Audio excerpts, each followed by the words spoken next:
হে everyone, আজ আমরা চলে এসেছি সাউথ পয়েন্ট স্কুলে। আশা করছি তোমরা দেখেই বুঝতে পারছো সাউথ পয়েন্ট বলে লেখা আছে। তো চলো গেটটির ভেতরে ঢোকা যাক। তবে কেন এসেছি তোমাদের জানাই। এখন সাউথ পয়েন্টে এক্সিবিশন চলছে।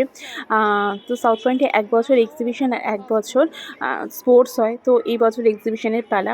তো জানুয়ারি মাসে 20, 21, 22 এই 3 দিন মিলেই এক্সিবিশন চলছিল। তো সেই জন্যই এক্সিবিশনটা দেখতেই আর কি স্কুলে আসা। এখানে একদম ছোট থেকে মানে নার্সারি বাচ্চাদের থেকে শুরু করে 12 পর্যন্ত বাচ্চারা কিন্তু নিজের হাতে জিনিস বানায়। খুব সুন্দর লাগে কিন্তু দেখতে। এত সুন্দর সুন্দর করে জিনিস বানিয়ে দেয় না, হয়তো বাচ্চারা বানাতে পারে না, গার্জেনদের সহযোগিতাতেই এগুলো বানায়, কিন্তু এত সুন্দর বানায়, এত সুন্দর লাগে দেখতে। এক একটা জিনিস এত অপূর্ব হয়। তখন এক বছর আমি নিজে হাতে বানিয়েছিলাম, আমার মেয়ে যখন নার্সারিতে পড়ে। তো জানি এগুলো বানাতে কতটা কষ্ট হয়, মানে কতটা এফর্ট দিয়ে এগুলো বানাতে হয়, ঠিক আছে। তো সেই জিনিসপত্রগুলো যখন সামনে থাকে দেখতেও ভীষণ ভালো লাগে। তখন এই টাইপের জিনিস, আমার তো ক্রাফট জাতীয় জিনিস বানাতে ভালো লাগে, তাই এগুলো দেখতেও আমার খুব ভালো লাগে। শুধু স্টুডেন্টদের পরিশ্রম নয়, টিচারদেরও কিন্তু অক্লান্ত পরিশ্রম থাকে এই এক্সিবিশনটার পিছনে। শুরু হয়েছে 20 তারিখ থেকে এক্সিবিশনটা, কিন্তু তার অনেক দিন আগে থেকে টিচাররা, স্টুডেন্টরা সবাই মিলে কিন্তু এক্সিবিশনটার জন্য অনেক কিছু আর কি খাটাখাটনি করে এটা তৈরি করা হয়। সমস্ত স্টুডেন্টদের ডাকা হয়, তারা কিন্তু মানে সমস্ত কিছু সাজায় গুছায় নিজেদের হাতে।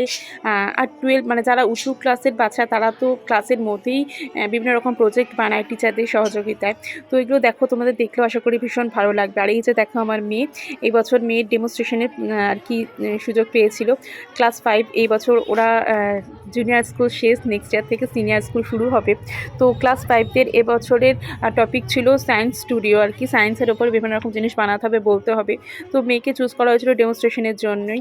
তো একটা ওদের একটা ডায়লগ দিয়ে দেওয়া হয়েছিল যে সেই ডায়লগটাই বলতে হবে, কিন্তু এত ভিড় হয়েছে না, তো যার জন্য ডেমনস্ট্রেশন বন্ধ করে দেওয়া হয়েছে। মানে ওই অতটা বড় ডায়লগ যদি বলতে চায় তাহলে অনেকেই অনেক শুনতে গিয়ে অনেকটা টাইম লেগে যাচ্ছে, ভিড় হয়ে যাচ্ছে। তো এই বন্ধ করে দিয়েছিল, বলেছিল অল্প করেই তোমরা ডেমনস্ট্রেশন দেবে। তো মেয়ে সেটাই দিচ্ছিল। তো যে এই বছর আমার দিদির মেয়ে তো বাইরে চলে গেছে পড়াশোনার জন্য, তো ওরও এক্সাম শেষ হয়ে গেছে, ও এই সময়তেই এসেছিল। তো বলেছিল স্কুলে এক্সিবিশন হচ্ছে, তো আমি দেখতে যাব। তো যেহেতু বোনের ডেমনস্ট্রেশন আছে, তো বলেছিল আজকের দিনটাতেই যাব, তাই সবাই মিলেই দেখতে গেছিলাম। পুরো 3 তলা বিল্ডিং, ওরা কিন্তু প্রত্যেকটা রুমের মধ্যে এরকম বিভিন্ন রকম সাজানো গোছানো থাকে। তো ঘুরে ঘুরে দেখতে হয়, ভীষণ ভালো লাগে, আমার তো খুব ভালো লাগে। আশা করছি তোমাদেরও ভীষণ ভালো লাগছে। আমি কিছু কিছু ক্লিপ আর কি তোমাদের জন্য তুলে এটা আর কি দেখাচ্ছি। তো নিচে কিন্তু প্রোগ্রাম হয়, সমস্ত কিছু মিলে কিন্তু এক্সিবিশনটা খুব ভালো হয়, 3 দিন ধরে খুব ভিড় হয়। তো ওদের নিচেও কিন্তু নাচ গান মানে বিভিন্ন রকম প্রোগ্রাম হয়, সেগুলো বাচ্চারা করে, সেখানেও কিন্তু প্রচুর ভিড় হয়। তো সব মিলিয়ে এক্সিবিশনটা দেখার মতন হয়, আমার তো ভীষণ ভালো লাগে। যে দেখো এখানে নাচ হচ্ছে, বেশিক্ষণও দাঁড়াতে দিচ্ছে না যেহেতু ভিড় হয়ে যাচ্ছে। তো আর এই যে দেখো সাউথ পয়েন্ট কিন্তু এই জিনিসগুলো কিন্তু পেয়েছে, ঠিক আছে। এই সমস্ত কিছু সাউথ পয়েন্ট পেয়েছে কিংবা কোনো না কোনো কারণের জন্য। তো যাই হোক, চলো আজকে ভিডিওটা এখানেই রাখলাম, দেখা হচ্ছে অন্য কোনো ভিডিওতে। তোমাদের কীরকম লাগলো অবশ্যই জানিও। টাটা।